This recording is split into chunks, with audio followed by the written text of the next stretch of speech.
If they ain't got it, I'ma mask up and take it. Mask up and take it. Mask up and take it. Mask up and take it. Mask up and take it. What is going on, ladies and gentlemen? AJ Good here at the House of Masks, and I am just fully unprepared to shoot this video. This is a video that you guys knew was coming if you paid attention to the last couple of videos that I put out with the Volume 3 Clowns. I am going to be doing a full Volume 3 Clown set video, showing off the entire collection of Volume 3 Clowns. We've been knocking them out left and right recently. Some super weird variants in there, so I guess without further ado, I'll take them off the shelf piece by piece, and I'll just explain a little bit about the mask, and then here at the end we'll do a big old montage of all of them together, and that'll be a video. Alright, so first up we have the promo version. This is most commonly known as the tumor version, and that is because Clown had a little straw here that he would blow air into and it would fill up this tumor on his head. So in the Houdini Mansion shots you would see him with kind of a bulbous tumor going on. And for some reason people didn't figure that out until just a couple years ago, and then Drop Bear Studios started producing replicas of them. I think I got this one secondhand.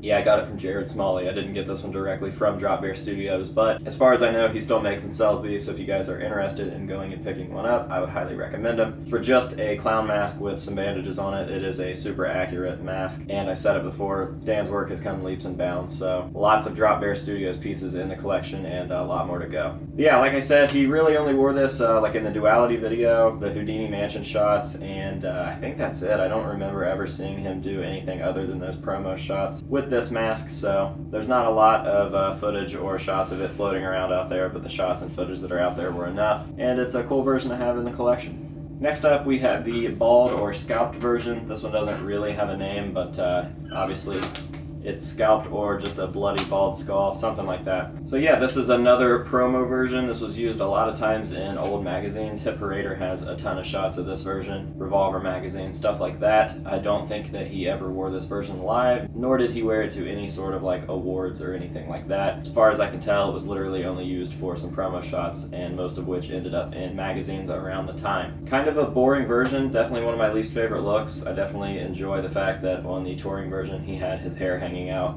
as opposed to this skull, blood, scalp thing. Once again, this copy was made by Drop Bear Studios. I got this one secondhand as well. I think this one came from Rob Lewis. Too many to keep track of. But yeah, secondhand.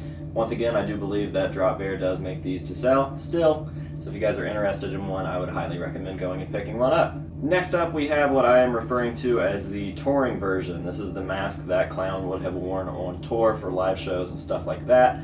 Obviously it has an open top. He would let his hair come out over the top. That way he could headbang and you could see his hair and stuff like that. Clearly the mask was rewrapped every night for different shows, but for the most part it stayed the same. It was wrapped like this and had some blood splatter on the front, soaked into the bandages and all that. So I just have one in my collection, and this counts for all of them. Yet again, Drop Bear Studios. I got this one secondhand. Honest to God, don't remember where or when I got this. I know that it has been years, and I don't remember who I got it from. So again, Drop Bear Studios does make these to sell. Go pick one up. I would highly recommend them.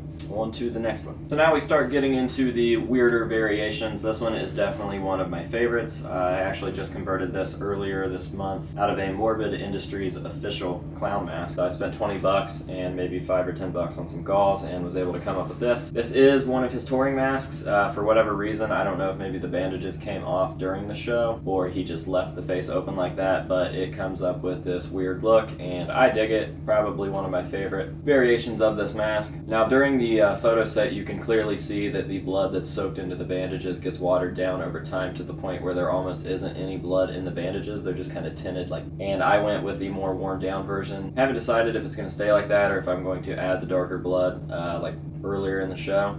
But for right now, I'm happy with it, and definitely sticks out amongst the others. Continuing with the weird versions, we have an all-black version here. This was just a raw pull of the mask, completely uncut aside from the eyes, so there was no ear holes. The head was still intact, and the mouth was still intact. The picture itself is pretty shitty, and I can't tell if they did do like a random cut or if it was actually sculpted into the mask. I can't tell. but I left mine alone for now. I have debated on throwing some liquid latex over that and smoothing it out, because that wouldn't really be a big deal. Obviously, it's just a flat black paint job with a little bit of baby powder on it, or talcum powder, whatever. But yeah, only one photo of this. Not sure if he even wore it live or if it was just some sort of pre-show photo before the mask was cut and bandaged up, but it's definitely a weird one. And it's super simple, so if you guys out there want to do this, grab a blank from Drop Bear and do it yourself, because it's very, very simple. Another weird one on the list is the Volume 3 Japan Clown, and this is once again only seen in one photo that I've ever seen, no footage or anything like that. The clown's mask was fully wrapped aside from the head. You can see his hair draping out in the back, had his eye holes, but the ears were covered and the mouth was covered, and the bandages were bloodstained, as well as this headband that he was wearing. I was able to track down the actual headband and purchase that, and I got a hold of another Morbid Industries official clown for like 20 bucks on eBay, and I was able to convert it into this piece, and it's one of my favorites. It's not a whole lot to like look at, because clearly it's just a mummy clown with a bandage, but it was one of the more different ones from that era, so I don't know, I just dig it. It reminds me of like H4 Michael Myers, bandaged except for the eyes. So Slipknot seems to have a lot of love for Japan, so it's cool to see him wearing that headband as well. And last but not least on my list is the 2005 Grammy Clown. This was the most recent one that we finished up, and the last one that I added to my collection, and it does look pretty fucking goofy on this skinny little mannequin head. I think the fact that the bandages are on there kind of squeezing down on the latex, this wants to grip to the mannequin head super, super tight. So until I can find some sort of fat guy mannequin head, we're kind of stuck with like this pencil dick looking motherfucker. That's okay, because you guys get the point. Probably one of my least favorite versions of this mask. I don't know why I dislike this one so much, but seeing him at the Grammys and that, I don't know, I just don't like it at all. Seems that he used a slightly different color of blood for this, and it almost looked like it was dried on the bandages. Not sure how long he had it on prior to like the red carpet event where all the photos were taken, but it does seem to look pretty like maroon or crimson or something like that, I don't know. And the nose is different too. The nose was painted like a weird dark pink? Red? I don't know what I'm trying to say, but it was definitely different.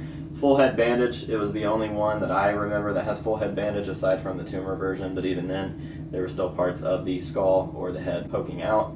So this one was fully wrapped, and that's pretty much the only difference I can make out between that and like his scalped version. So the collars were different, and it was full head bandage, so definitely looks pretty goofy on this mannequin head. I'm not stoked about that at all, but as far as like the mask itself goes, another Morbid Industries blank that we converted and made pretty accurate, so it fits in well with the set. And yeah, that is that. So I guess the only thing left for these guys is to be put together, and we'll take some video of the entire collection and show that off. You guys seem to enjoy this little series of Volume 3 stuff more than I anticipated, and I had more fun with it than I thought. So I guess we're going to start looking for another member to start knocking out their masks. But yeah, never thought I would do a Volume 3 clown set, because honestly I don't care for the mask, and most of these versions I don't like anyways, but seeing them all together, definitely cool. And anytime you go out on some sort of like venture with these masks, you get a new appreciation for them the more that you learn and the more that you put into them. So I'm stoked on it. Hope you guys are too. Quick shout out to a couple of my patrons, Mr. Tyler Rizzuto, Chad Zalowski, and Preston Parr. Thank you guys very, very much for your patronage. You guys definitely helped buy some of these, so very much appreciated. I hope that you guys are enjoying the rewards. And if you guys want to see more videos like this, I would suggest that you go sign up to be a patron as well. Been killing it with the content lately, both in quality and quantity, I think, and I can do that even more with your help. The more patrons we get and the more patronage we have, the more, better, cooler, more